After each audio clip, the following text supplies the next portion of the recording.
நிறைவாக அரசாங்கம், மக்கள். அரசாங்கம் வேறு, மக்கள் வேறு என்றே பேசி கொண்டிருந்தார்கள். நான் என்ன நினைக்கிறேன், நம் நாட்டில் மக்களாட்சி தத்துவம் தான் நடக்கிறது என்பது உண்மையானால் அரசாங்கம் தான் மக்கள், மக்கள் தான் அரசாங்கம். நான் உங்களுக்கு ஒரு எளிமையான உதாரணம் சொல்லுகிறேன். தயிர் இருக்குதுல்ல, தயிர் அதுதான் சமுதாயம்னு வச்சுக்கோங்க. அதில் அரசியல்வாதி இருக்கிறார், பொதுமக்கள் இருக்கிறாங்க. தேர்தலுங்கிற பேரில் தயிரை கடைஞ்சி எடுத்தீங்கன்னா வெண்ணெய் வந்துடுது. இப்போ தயிர் இல்லை, மோர் ஆயிடுச்சு, நீர்த்து போச்சு. இப்போ நல்லா கவனிங்க, தயிருக்குள்ளே தான் மோரும் இருந்தது, வெண்ணெயும் இருந்தது. நல்லா கடைஞ்சி எடுத்துட்டிங்கன்னா வெண்ணெய் தனியாக வந்துடுது, தயிர் நீர்த்து போய் மோர் ஆகிடுது. இப்போ இந்த மோரில் வெண்ணெயை போடுங்க, தனியாக மிதக்கும்.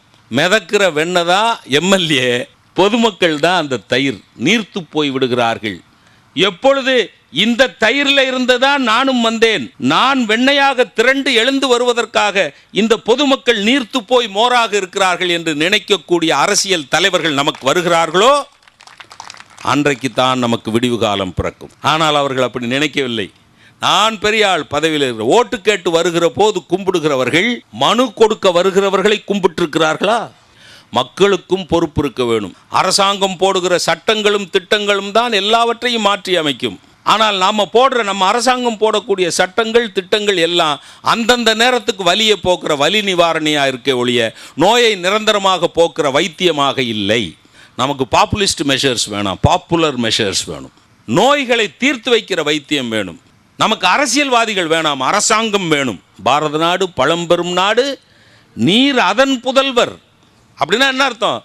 தாயை காப்பாற்ற வேண்டிய பொறுப்பு மகனுக்கு தான் இருக்கிறது. அதான அர்த்தம். பாரதம் தாய் என்றால் நீ அதன் புதல்வன். அருமை பெரியோர்களே, நான் அடிப்படையிலே சொன்னேன், முன்னுரையிலே சொன்னேன், அடித்தளம் எது என்று பார்த்தால் ஆசிரியர் மாணவர் சரியாக இல்லை என்றால் யாரால் தடுக்க முடியும்? உடனே முதலாளி தொழிலாளி பாகுபாடு பெருகிவிட்டது என்று சொன்னால் யாரால் தடுக்க முடியும்? உடனே. ஆண் பெண் வேறுபாடு, ஆண் ஆதிக்கம் செலுத்துகிறான், பெண்ணை கொடுமைப்படுத்துகிறான் என்றால் யாரால் களைய முடியும்? அரசாங்கத்தால் மட்டுமே முடியும். அரசு சட்டங்களால் மட்டுமே முடியும். அரசு திட்டங்களால் மட்டுமே முடியும்.